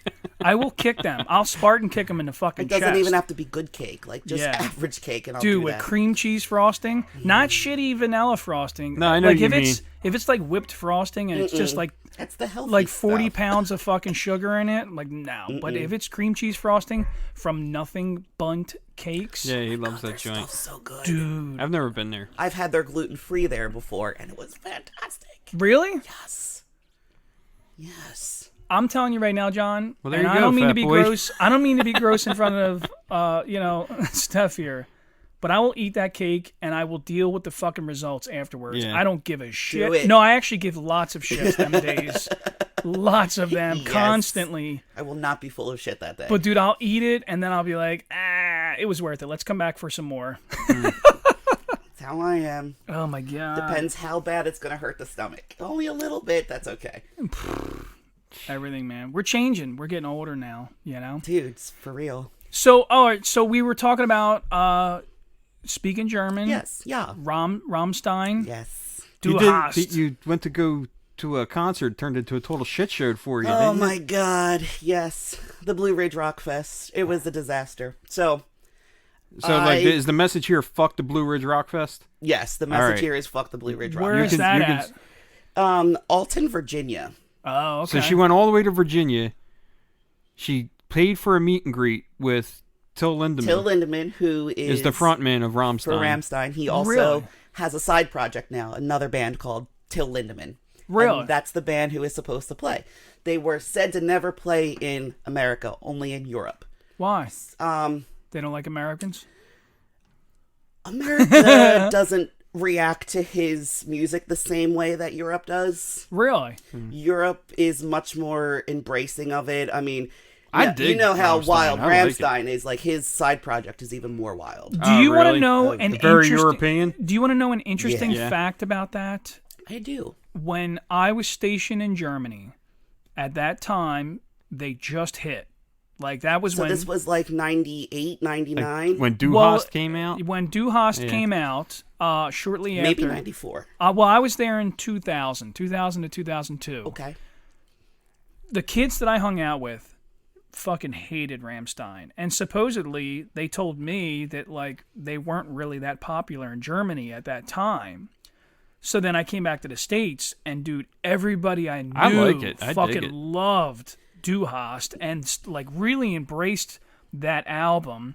I loved them. I thought it was great. It was good energy. It wasn't, like, offensive or crazy or nothing, but it was just good energy, you know? And then I think you and I were talking maybe a year or two ago, and somebody was like, yeah, well, they don't really come here that much anymore because Americans don't give a shit about them, but the Europeans love them, the Russians love them, and I was just like, that's fucking odd. It was like, it flipped, you know? Because when I was in Europe, they were all like... They have an amazing stage show. Yeah? And, like, the fucking music Have is you just ever seen one of crushing. their live shows? No, I've never, but I mean... I went to could the one in imagine. Philly Yeah, the one that last got year. postponed. Like, didn't they postpone it and then they had to, like, come back It because was of COVID? postponed for COVID. Yeah. Yep. Oh. So it was August 31st of 2022. I went by myself. I'm in the pit by myself. And it was Yeah. the best night of my life. I bet. I can't imagine anybody my came near God. you. The pyrotechnics. Well, it's funny because, you know, I get there 5 hours early so I can be up front. And then you get all the hardcore kids that are trying to, like, get past it. I'm just standing there like a brick. And this one kid keeps running into me. You know, he's drunk as shit. And I grabbed him. I was like, if you fucking hit me one more time, I'm going to break your teeth. And he says, I'm sorry, ma'am, but you're in a public place and you're going to be bumped. And I just fucking face mashed started him. laughing my ass off because Yeah. he could have been like, "Oh fuck you, don't say anything." He was like, "I'm sorry, ma'am," and then security grabbed him and removed him after that. But I thought that was so funny. Well, at least he was polite. You know? I remember couldn't be mad. I was laughing too hard. But yes, Ramstein is fantastic. Yeah. Till Lindemann is just, That's your guy. oh yeah. Yeah. He's Okay, 60 so- years old. Do you know that? How old? He's what? 60. No way. 60. Is he really? No shit. Yes. I And guess he's that- still that makes playing with sense, fire yeah. on stage, and What's your favorite album? oh my god, that's so hard to say. I think I don't know if it's the second or third album. The album that has Sone on it. Is that how you say it? Sone or Sone. Sone? I love that album. That's like my yes. favorite. And I I think love wanna say the 3 maybe. Is that the is third an one? incredible song. The first album has like Engel on it, right? Yes. And then the second one is the one with Du Hast, I think. I think Or are they the same Du Hast album? and Engel are on the They're same, on the same album? I think Okay. the second album is the Rosenrot, which has like Benzene Okay. and Mutter. Oh, Mutter's on. Yes. Isn't that the one with? I think that came out after the album that had Sono on it, or it might be the same album. It may be the same one. I think I'm it not might be the same 100% album. Sure. Me neither. I also really like their brand new album. Yeah, I'm trying to Yeah. think. The last album I bought was the album with the orange cover with the white stripes on it, and it had Los on it. And Oh yes, that and was Kind the Lust. flute recorder, Yeah, the it was flight cool. recorder. Oh, it was cool as That's shit. a good one That's too. a good album. So their new album, it's all about not wanting time to go by anymore and running out of time to do Yeah. the things you want. And well, yeah, that guy's 60 years old. yeah. Yeah. What's that? Did you ever hear? You've heard America, right? That song. I like Yep. that song. It's cool as shit. Yep. It's Yeah. very It's very anti-America. it is pretty anti-America. But I don't. I like it I because understand the it's reasons. anti-America in the sense of like consumerism, Yes. Yeah, like our culture. our consumer culture. So they actually Yeah. were really afraid of America because they heard all of these bad things, and then they had to fly to America to do an album. Yeah. And they were like, "Oh my God, it's not like everyone says it is." Like they No. thought that if they go outside, they would get shot. Yeah. Oh, Like okay. only in some Yeah, yeah. areas. Like Right. stay out of Philly, Yeah. Chicago. I spent my whole day in Philly yesterday trying to pick up some stuff out of the Marriott. Oh, I do like boy. this little like side hustle where I do like pickup and deliveries. Oh, okay. So I got there at like 8 a.m. to the fucking Marriott, and dude, it was the weirdest fucking thing in the world. They have like these like convention shows inside the Marriott. It was a wound care convention. Wow. So like every table had like some product for wound care or like prosthetic legs and shit like that, like the whole place. Yo, So I get prosthetics are there. expensive. It's like 7:30 in the morning. I get there to pick this thing up at 8 o'clock. There's nobody there. There's nobody manning the tables. Nothing. I'm just in this fucking hall, walking around looking for my freight. And I get there and the whole thing's still set up. So I call the customer and I'm like, "What's the deal here, man? Like, nothing's broken down." There's a bunch of fucking prosthetic legs laying on It the was table. so weird. It was like pictures of like wounds and the progress of the wound healing. It was gross. So like there was one other person in there. The place was a fucking ghost town basically. One other person's in there. I'm like, when does the show end or when does it start? And he's like, "Oh, it's already started." And I go, "Really?" And he's Like, the one guy shopping. well, he was manning a table. And I was like, This is "What my time did the prosthetic." show start?" And he goes, "It's 7 a.m." I said, "Why is nobody at their tables?" And he was like, "This is what it's been like all week." And I'm like, "Why the fuck even do this?" You know? I would have real. canceled it after one no-show. So so like I called up and they were like, "Yeah, you're not supposed to be there yet." And I was like, "Well, your paperwork says 8 a.m." So I got paid a special attempt for being there at 8 a.m. and then I had to go back at 2 o'clock. And there was nobody there. It was just bizarre. Like, why even have it? And I'm thinking to myself, like, who the fuck does this anyway? Like, what are you going to do? Like, could you imagine saying to your wife on a Saturday, "Hey, you want to go to the wound care convention? Do you want to get Yeah. a new prosthetic? Yeah, you want to Yeah. go look at prosthetics?" Like, oh my God. Is it for like nurses or? I would or, imagine, like, home if you're in care? that profession, then yeah, it's like something that's the only thing I useful could to you. imagine. But it's like, Dude, I do so many things out of like the convention center and stuff like that. The stuff that people have conventions for is insane. yeah. You know, it's insane. It's like there's a whole convention just for that. Crazy. I told my friends, I have some army buddies. I said we should meet up in Vegas sometime and play hide and seek at a ferry convention. Okay. And just walk around and try to find the rest of each other. And that way you got to talk to people. I I think it'd be fucking hilarious. Imagine this shit. You were like, Please have someone video. Len, is that you? No, this is John. You want to go in a corner and snuggle? What do you do at a furry convention? What the fuck do they do? I'm not judging. I'm not judging. They dress up as stuffed animals and have sex. I think that's the whole idea. Isn't that the whole furry fetish? I don't know. I'm Listen, just that's confusing to me. I don't really know. I'm still conventional. Yeah. Yeah, I'm cool with just doing things the old way. I don't need The to dress old up. way. I'm not doing the any traditional cosplay. way. You Don't know. make me dress up first. No. Matter of fact, turn off the lights. I don't even want you to see me. Yeah. See, we had a very clean episode. Yeah, it went down. And I had to bring something a little fucked up into the conversation. But now I feel I'll better. be honest with you. You feel more I relaxed feel now? better. I think like this went now we're- surprisingly better than I thought it was going to go. I was nervous. John, you're a fucking dude. He's a newbie. That's what it is. I was super I'm a nervous. seasoned veteran podcaster, so I We've give only zero had shits. I think you might be the second guest we've had, So or third I'm guest. a noob. I just know that, like, whenever I was in school or anything, I never could practice public speaking because that would scare me. I would just have to show up and do it. Yeah, So that's kind of how I thought for this. You know, dude, you you're just- pretty You comfortable, just and show up and just join the convo. dude. That's it, man. Actually, you did awesome. I'll tell you Thanks. this: you did fucking awesome. Thanks. I will We'll say see what your we're listeners say. we'll only have like 4 of them. So, and dude, so John, did I tell you? So I kept asking people to like go check out the show, and everybody's like, "I can't find your show." Yeah. And I'm like, what the fuck is going on here? So then I went and looked and couldn't find the show. And then you looked at one point and couldn't find the show. And then I asked my sister too, and I'm like, what the fuck is going on here? I thought we got like banned or something. I'm like, what the fuck, man? Where I did our mentioned show? furries once and we're gone. Dude, this is we fucking really bullshit. don't. We just say what we want to say. Like we don't really. We don't censor ourselves, and we don't do a whole lot of editing. Well, but this has been happening for like a couple months now. As I was like, dude, what the fuck, man? How come, like, the numbers ain't really growing that fast? Like, what's going on here? My wife says to me, literally, like a few days ago, she goes, "You spelled Renaissance wrong," and I'm like, "What?" And she's like, "Yeah, there's only one N in Renaissance." What the So like if you fuck, go on Instagram, man? it's spelled correctly. Our logo says it correctly, but when he put it in for Oh my god. yeah, So the whole time people can't search I it. fucked up, What a good eye, though. dude. So that's she's like awesome. my weird pet peeve stuff. Like if I see something spelled wrong, like Yeah, that's on me a too. professional publication, I'm like, what the fuck are you doing? Yeah, well, I'm that fucking idiot. Okay, so I made a mistake and I spelled. You and your wife are a good team. She saves you. You save her. Dude, you have no idea, man. I was just like, motherfucker. But so at least it's an easy fix.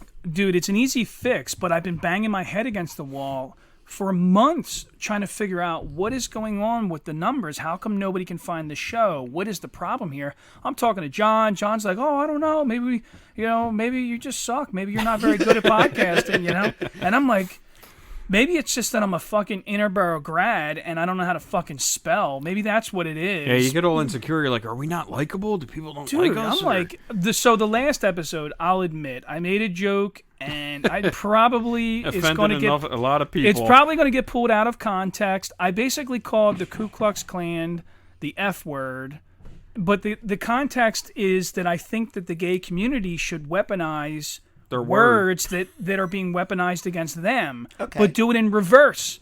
If a hate community wants to hate you, beat them up with the words they're using against you, and just bombard change the them with context. it, you know? It's basically what we're saying. Change the context of the word. And I was like, honestly, so John was like, I don't know, maybe you should like bleep them ones out because you definitely said the word openly, and I'm like, nah, that's part of the joke. It's gotta have the hard hit of like you hearing the word, you know. But after I put the episode up, dude, my balls were tight. I was like, Yeah, maybe me I too. fucked up. Maybe I just got us deleted. Like I don't know. I might have like I fucking. mean, honestly, it doesn't sound that bad. I mean, if you understand the Every context time of I the leave joke, here, after we do an episode, I go, oh fuck, you know. But then I listen to it and I go, it wasn't that bad. But I think it's Yeah. just my nervousness while we're recording I'm sure. it. This is But we don't set your out to do creation, that. you know? Yeah, it's. I mean, your it's a form of baby. expression, right? Well, but that is the difficult part, is because you're trying to be creative, but you still, like, for me, I feel like there's still these parameters that I have to work within, and you can't deviate too much, because if you do, people are highly sensitive right now, and it's like, dude, I'm trying to tell a joke, you know? Like, you watch some comedians and they get like, you know, they fucking hit them hard for saying something. I would think it's got to like, be like super hard to be a comedian now. Dude. Because like comedy used to be like our social commentary. Yeah. And you could say things and you could blur the lines and do a lot. Now it's like, man, if I say this word, I'm going to get attacked. If I make this joke, I hate it too. I hate the censorship. I'm not, you know, like, I think there's one thing is like, there's a fine difference between openly attacking a community as opposed to making light of I think if social, people can't you know, recognize malice, like if there's no malice in what you're saying, like you have to take things, like context is always king. Yeah. It's all about context. I said my favorite show is Family Guy. So, Yeah. I mean, Yeah. obviously, I love Family Guy, though, because they make fun of everybody. Right. Yeah. No one is safe. Yeah. And I love the way they do it. It makes Don me laugh. Rickles made an entire career out of insulting people. Yeah. Exactly. I'm just saying I think we need more of that. And so anyway, the last episode, that was my whole sales pitch, is instead of canceling people and like, you know, saying, hey, that's offensive, my theory on life is this, and it comes back from when I was a kid. Not only did I get physically tougher as a kid, but I got mentally tougher, and I learned how to shit talk. Dude, I grew up in Norwood, where my dad lived, and my mom lived in Eddystone. E-Rock. Dude. I love Eddystone. I think that's where I first saw you, was in Eddystone. I think you saw me walking you were walking Stormy a dog. on Chester Yeah. Pike. Yeah. Why did you live in Eddystone? My high school boyfriend did. Really? And I was always in Eddystone, yes. So we might have met. He lived on Seville. We definitely probably would. I used to hang out in Eddystone a lot. My best friend lived on Ashland Avenue. When we're done, I'll mention his name. I don't want to right now. Yeah, sure. So growing up in Eddystone, I hung out with a diverse cast. You know, we had kids that were coming over from Chester to play basketball with Eddystone kids. Dude, the shit talking was brutal. Like, unbelievably brutal. I remember watching, you know, friends of mine drop N-bombs because they were mad because the other kids scored on them or something, and you're like, oh, this is going to get fucking bad. Like, I remember getting real nervous, and then the black kids just lit them up. Just verbally beat the shit out of these dudes, and you're watching and you're like laughing your ass off. And like, for me, I'm a mechanic and I love puzzles. So I remember watching that and thinking like, dude, these dudes are offended right now. They're going to fuck these kids up. But they didn't. They talked shit back because that's what you did back then when you were playing basketball. It was also a part of shit talking. It's just watching these dudes just go back and forth. Dude, when they started roasting him about his fucked up Jordans or like just, and they were just going on, and everybody's laughing their fucking asses off. And it's like, all of a sudden you realize that like they won. They beat the shit out of these kids. Absolutely. You know, and didn't physically touch them at all. And everyone walked home safely. Yeah. Dude, you know? and I remember like and no afterwards, one was devastated. Like, all right, well, so he I remember handed my ass to we me, all right. walked away, and the one kid that dropped the N-bomb, we all walked away like, yo, dude, you better watch your fucking back, man, because this might not be the end of this, you know, like, and I don't think there was any like real violence or anything, but I remember thinking like, I bet you that was the last time he fucking said that, because I think that was the lesson I learned that day, is that you don't have to physically beat somebody up. I have a niece who's 10 years old, and I'm trying to explain to her that verbal conflict is far more effective. I worked at the Philly shipyard for 5 years. Dude, guys talked shit just as bad as they did on them basketball courts, and I learned how to be... I wasn't quite Mike Tyson, but I was a Golden Gloves champ at shit talking. Dude, if you wanted to run your fucking mouth, I will embarrass you in front of all of these people, and I have to do it very, very fast and effectively and get everybody laughing, and like... To me, that's how I win. I don't have to physically touch you, but if I embarrass you, dude, your emotions, your soul is hurt right now. Dude, I would much rather win a fight by my words of what I said, because what I said just belittled you so much that you felt like nothing. Yeah. And that actually, you know, because I like language. Yeah, obviously. yeah. I know my language well because I have to if I'm going to speak others, but I love using proper English and big words just to make you feel bad. Yeah. And I think it's all about being clever, of like knowing, like, okay, if I say this, Clever and you know, wit, yeah.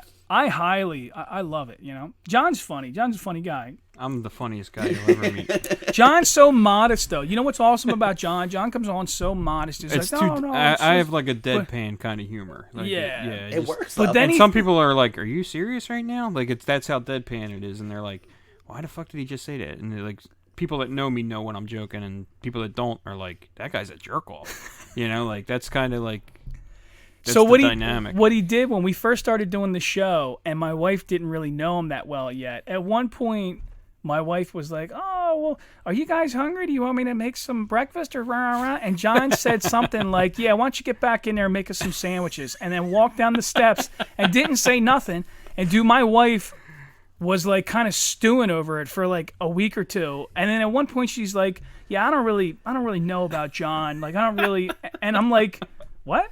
What do you mean? What's going on? Like, you know, like, did he say something fucked up? I don't understand." Like, and then she tells me the whole story, and I started laughing. I was like, didn't mean you had to. dude, that was him joking with you. I swear to God. I will do things in such a passive He kind has of manner. a very dry delivery of the, you know, and I'm like, I will say exactly the wrong thing in such a deadpan, serious voice, and then just walk away. And So, leave dude, it at that. Like you just dealt that fart and then just Exactly. walked away. Exactly. but he did come back, and he was like, "Hey, listen, I was just kidding about that. I didn't mean." And then all of a sudden, my wife was like, "Oh, okay, because I was gonna murder you in your sleep." Like, you know, It's like I'll just put out a complete aberration and just let you live with it, and then walk away from it. holy shit, man. That's funny. But the last person in the world I would ever try to offend is Gabby. I really like Gabby. She's You know? sweet. She's Yeah, all right. she's great. You know, thank God her parents probably beat her too. You know, I say that. I think shit. everybody is like a product of their childhood trauma. Dude, I'll say this. I walk through Acme, and sometimes people compliment me on how well behaved the kids are, or the dogs if we're in a dog park. And just to fuck with people, I say that exact line. I say it. And dude, I'm really hoping that this is one of these ultra sensitive types that's like, "You can't say it. Oh, you better not. I'll call CYS on you." And I'm like, fucking do it. Fucking do it, you know? But I do say that all the time. I beat the shit out of them. I beat my kids. I beat the dogs. I fucking whip the dogs. I have a piece of leather that I cut. I fucking whip. I whip these fucking dogs. And then just stand back and just watch to see like the look on their face. Even you look like you're getting a little. No, because I know you're kidding. I can imagine someone being like, "Oh my God, is he serious?" Dude, You'd be surprised. Or- Like everywhere you go, like you can't even like. Yeah, but you can't joke with I anybody. never meet Karens, man. I don't know why. I hear about Karens all the time. I think it's a dude. Even the political stuff, like everybody's so far right or so far left and whatever. I think when they're behind their keyboard, they're like that. But in person, it's really not like that for me. But maybe it's I agree with because that. Yeah. I think if you come off with a lot of confidence, and I think that I do, I think that people just are like, "Nope, we're not fucking touching I don't this think subject people today." really want to devote the energy to fucking arguing in person like that. Like I just think it's just like I think I'm they trying to go do. about If my I think they business. do. I think people approach a conversation a lot like a fist fight, and they size up the other person. And I think people, not all people, but a lot of people are bullies more than they realize. I think in their head they don't realize that they're doing this. But I think if they come into this conversation and they're like, "This is a weaker person, I'm going to verbally beat them up right now," which to me I loathe. Yeah. I hate when somebody is attacking another person and they have like an upper hand, maybe they're a little more clever. I like picking on bullies. Like I specifically look for that asshole and I will fucking roast them, you know? I like the underdog. I'll go jump on the underdog side and I'm Same. like, you know, like if I see you getting fucked with, dude, I'll walk in and just start fucking like, "Okay, let me tell you what I think about this." You know, I might not even agree with your fucking beliefs, but I'm But just I'm gonna like, support you. yeah, man. You know, So, Always underdogs. Yeah. Always for me. that's a Philly thing, I think. You know, that's the agree. Rocky statue. For real. You know, Yes. so So that's one thing I wanted to ask you. Like, is there anybody like where is there any inspirational like figures out there that you kind of like That's a good question. that you draw that draws you to like for me, like I do a lot of art and stuff like that. So I have like a whole plethora of like artists that I refer back to and stuff. So like I kind of think like exercising and building your body and stuff like that. Like I think of everything as just being a pursuit interest, and that anybody can really do anything. So I guess there's no one in particular, but what I enjoy watching are just these stupidly strong women who just annihilate. And then there's this one woman, she benches in the 300s. She looks like she's a regular soccer mom. Really? You know, and then she gets on the bench, she throws this weight around, gets up, and like, okay, I'm going to go take care of my kids now. Wow. And it's just like, that's just amazing. I love just watching people just destroy weights that I can't touch. Yeah. You know, and that motivates me, and it makes me feel like I can work harder. So I guess that was my next question is, do you have a tendency to follow women that bodybuild, or do you follow everybody in the bodybuilding community? Like, I don't particularly follow bodybuilders, but I love some people in the bodybuilding community specifically because... Like, I love Mark Bell. Like, Mark Smelly Bell is, like, one of my favorite people to follow. So I know all of these names that you could put out there, whether they're bodybuilding or powerlifting names, but I really don't follow too many people. So, like, you're not, like, a West End barbell, like, fanatic or anything like that? Or I think it's West Side's a cool method of training. Or, I've done it once. I don't know what I call it, West End? It's yeah, West but Side. that's a West Side. It's, you know, we're good. Yeah. Right. It's okay. There's positives and negatives to every training program that's out there. Right. Sure. I'm training by myself now. When I do want to have a group to train with again, because that's when West Side training is really awesome, when you have people to train with. Yeah. You're using all the fun toys, like all the bands and chains, but you really do need a team with you. Yeah. So me doing things by myself, it's a little different. Yeah. My biggest inspirations really are my friends. Okay. Yeah, I kind of feel like that. Like, I feel like there's all this outside influence to that stuff, but when you're not incorporating your, like, when you're not using your discipline and you're trying to get motivated, like, I think that's a good thing to get motivated, but motivation fades. Yeah, like, I could sit there and, like, follow, like, David Goggins and listen to everything he says, but if I'm not practicing the discipline, listening to David Goggins isn't going to do me any good. Absolutely. Because the motivation isn't there. Like, motivation is just a feeling. Yes. It's the discipline that you need every day. Oh, sorry. Tapping on the thing was... Yeah, and you're not supposed to bring attention to it either. Oh, my bad. Thanks, John. Thanks for just totally interrupting this conversation. We break the fourth You were wall. doing such a great job interviewing right now, except for banging on the fucking table. I follow. I feel like a total shithead right now because I can't remember his name. That's because the microphone's in front of you. That constantly happens. But there is a black gentleman that curses a lot. David Goggins. No. C.J. Fletcher? Fletcher is fucking awesome. Lightweight motherfucker? Dude, that guy, I like motivational stuff. Like, I just like the speeches and the monologues that he gives. So even, I like David Goggins. It's not that I don't, but I just like, I guess I kind of appreciate when people are raw and aggressive because that's the environment that I come from is, you know, like, dude, if somebody's like politely telling me, go get him, champ, I don't feel nothing. You can do it. Yeah, I don't feel nothing. But when I see a street dude that's like, you know, that guy lived through cancer, everybody told him that he wasn't going to do it, and then he ended up being, one of the world's strongest men. I think he won once or twice. Like, dude, he's a fucking monster. Yeah. You know? So, like, I don't particularly follow that genre or I don't bodybuilder or powerlift, but I appreciate...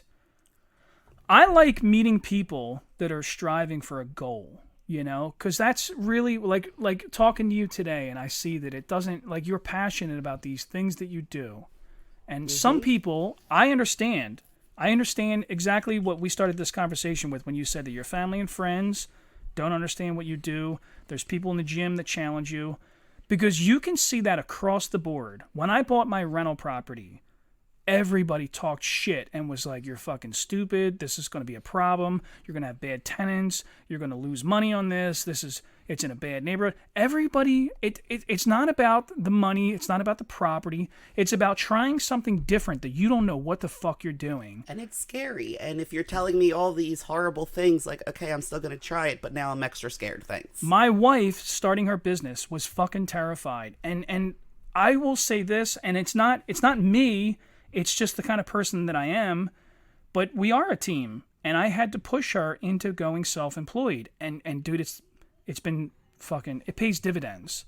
Not just about the money. It's not the money. It's really about her mental health, you know?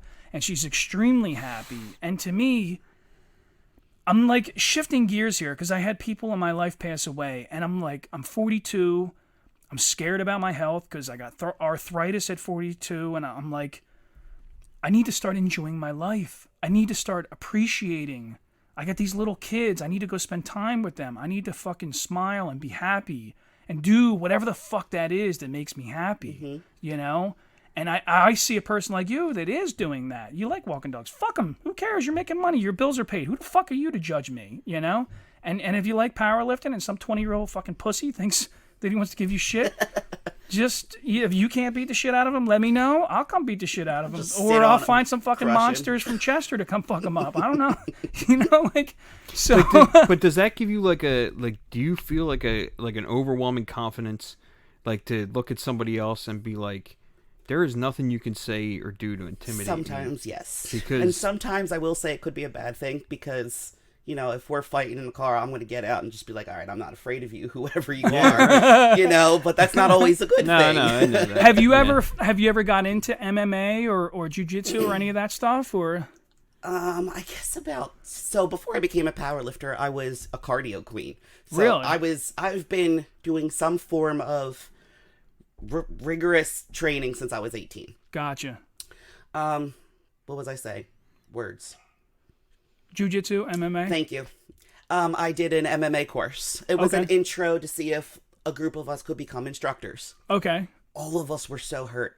I had 2 broken thumb joints. Really? And I was like, okay, I can't be doing this to other people because my first goal is to not hurt other people. Yeah. So I was like, okay, I'm never going to be teaching this, and this is kind of isn't the route that I want to go.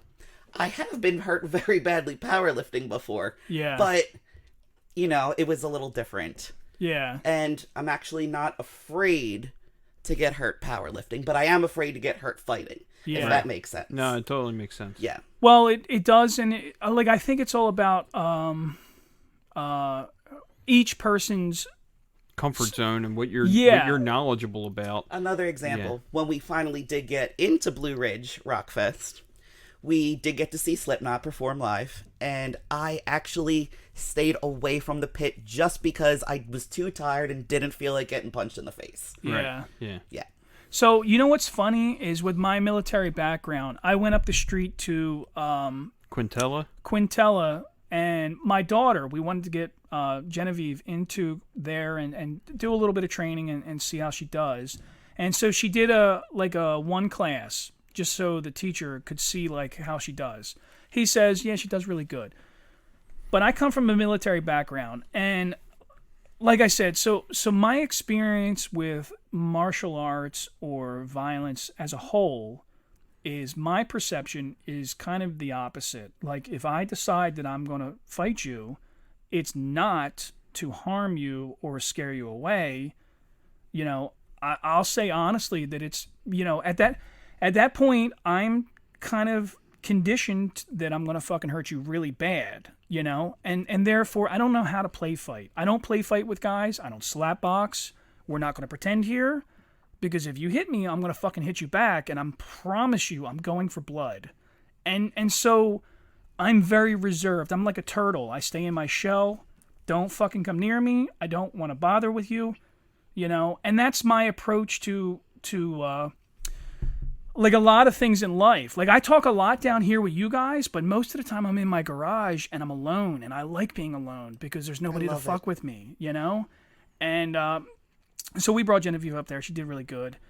And I'm talking to that guy that owns that shop, and I just remember like asking him, I said, listen, I'm a veteran with PTSD, and I'm paranoid, and sometimes I misinterpret things, and I know that I have these issues. I know that like I'm very hostile and very paranoid in large group settings.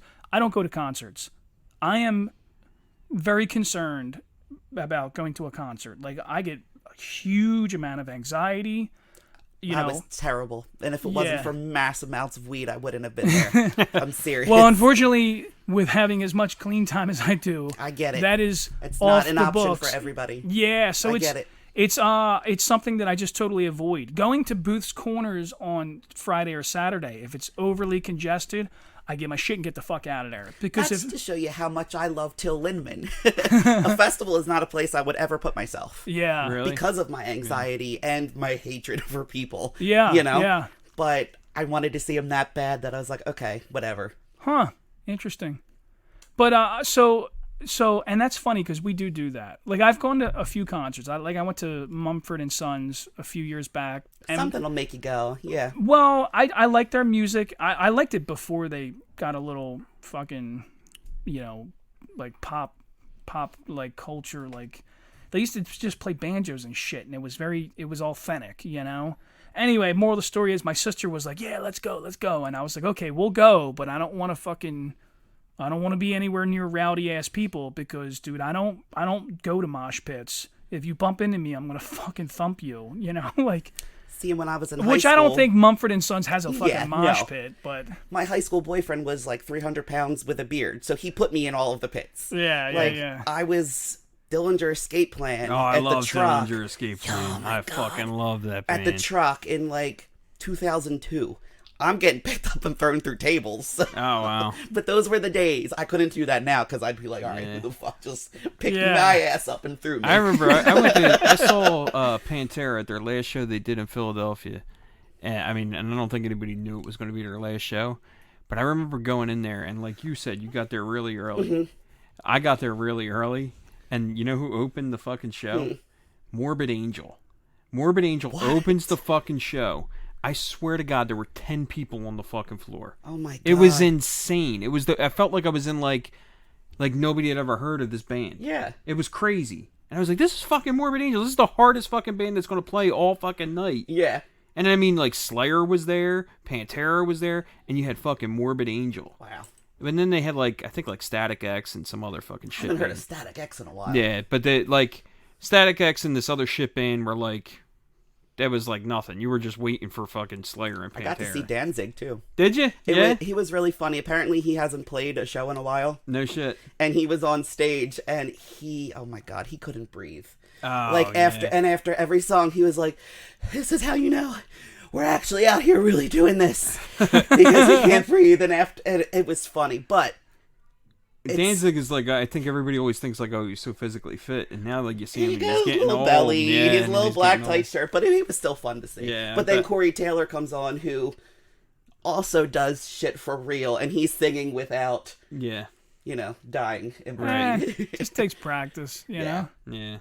That's like when maybe back in the day, like, I mean, this was a long time ago, actually, I guess, but Axl Rose tried to make like a brief comeback there for a little minute there. Yeah, and it's he like, was like you're all, like a shell of yourself, man. Dude, What he are was you all doing? fat and like just he looked like he's been living in a trailer park for the last 50 years. Probably was, and he probably should go back. Yeah, really. And he was such a jerk off to his band members that it was. Well, like, I know Philly hated him, right? Because he had said something stupid about. Well, he canceled. Didn't he like walk out show. of that show and like Metallica had to play the entire show or something like that? Something like that, yeah. Some drama. I don't know if that was Philly or if that was another state. I think it might No, have he been definitely Philadelphia. did something in Philadelphia. Yeah, and there was like a riot. Yeah, I'm pretty sure. Yeah. People were pretty fucking pissed. Yeah. So that's Philly. That's what we do, yeah, man. you don't fuck with Philly, man. Like we break shit. But that's what I love about it. It's like, you know, like Philly is not a bunch of fucking like star fuckers around here. Like we don't care how famous you are for anything you do. If you're a jerk off, we're gonna let you know you're a jerk off. Listen, we're one of the last true, we are real people. I mean, we like, shit on our own fucking teams if they suck. Like we're not like that. We don't make excuses. We will crucify ourselves if we are wrong. Yep. Yeah. That's what I always tell people. Listen, you can be as woke and as like you can be like as, you know, dude, our gay community will talk massive amounts of shit on the Eagles if they fuck up that fucking Sunday. They will like, dude, these people are dog shit. Fire them all. Fuck them. We don't need them. Send in a new crew. We're done with these guys. Yep. You know? Yep. My son was saying to me last night, because my son loves hockey. That's kind of like one of the things that we bonded over, like him growing up and stuff like that. He's like, so you think the Flyers are going to be any good this year? And I'm like, no, they're going to fucking suck. And he's like, what do you think they should do? I said, I think they should sell the fucking team. That's what I think. They should play better. And he's like, but you love the Flyers. And I'm like, yeah, okay, I do. But they fucking suck. You know what I mean? We don't have the luxury of like pussyfooting around and like, I don't know, maybe they'll do good. Dude, no, we're not very optimistic. That's for another city. That's for you another got to change city. my fucking point of view on this now. Yeah. You know? I'm not wasting 3 hours a night watching a game if you fucking suck. That's fucking funny. All right, guys. Well, listen. We've been going at it a while. Yeah, we've been going at it. Steph, thanks for coming on. My pleasure. Thank you for having me. You were a tremendous guest. Thank God. I would love to come back again. Listen, oh, yeah? Hell yeah. That's what's up. Hell yeah. Thank God you were here, because I have somebody to talk to finally that really can keep up with me. You know, John, This was I'm a lot just saying, of fun. Yeah. I didn't realize it was going to be as much fun as it's it a was. fucking blast. So this was great. Yeah. That's what we do, man. We sit around, drink coffee, and talk shit. I feel comfortable, which I don't feel comfortable anywhere. Yeah. It's all like kids' toys. If you get bored, you can go back there and play with all that shit. That Sweet. like, dude, You ever seen a rage room? You know what a rage room is? No. Dude, you're a person with, like hostility. Can I break stuff in a rage You room? can break stuff. Yes. You pay people money. They put you in a shitty room that's covered in graffiti and like fucking plywood, and they set up like. And they blast Rammstein through the Dude, fucking walls they and will. everything. They'll turn on any song you want, whatever. That's You have an awesome. hour of time. It's up in Westchester. There's one in Westchester. I'm gonna go up there. You can put a car in the room and just fuck the car up. That's awesome. You can Like set up Street Fighter plates. 2. You can set up plates or like microwaves or TVs or whatever the fuck you want to do. Go in there with a baseball bat or a crowbar or whatever and just go fucking ape shit. I got to smash apart a treadmill before with a sledgehammer. That was pretty cool. Yeah. Really? I'm not gonna lie. There's It was one in pretty that fun. fucking closet right behind you. You can do it again. I hate cardio. Yeah. You should. That's a good idea. You should take the one with you. You could probably carry it. Now, you were a tremendous guest, though. I really appreciate you doing this. Thank you so If much. you ever have like a topic or something you want to come in here and talk about, just reach out to me or Chris, and we'd love to have you back. I will. It's a Or great if time. anyone who listens has anything they want to hear in particular. Yeah, so one last time before we get off the mics, where can they find you on social media? I am on Instagram. I am at Steph Lifts. It's STEPHLIFTS. And that's where you see shit going down. That's when you see it happening. No TikTok, no Facebook, No, not I'm that? 37, so I'm too young and too old for one. Ah, Too one Yeah. for the other. making But me the feel Instagram bad. is pretty cool. Like, she's a bad motherfucker. Yeah? Yeah, All right. she can get it up. Putting dudes to shame, these little pussy-ass motherfuckers. Yep. Like, Especially them 20-year-old fucking high school, college kids. Fuck them kids. I hope they're listening right now. You guys ain't shit. Hell yeah. There was my 2 cents. thank you again, though. My pleasure. Thank you guys. Thanks, Steph. Thanks for listening to Renaissance Man-Child. Renaissance Man-Child is a Yardbird Tuna production. If you enjoyed the show, please like, follow, and share. Any ideas or suggestions, feel free to reach out to us on Facebook or Instagram. Oh, shit! Mm-hmm. You talk good.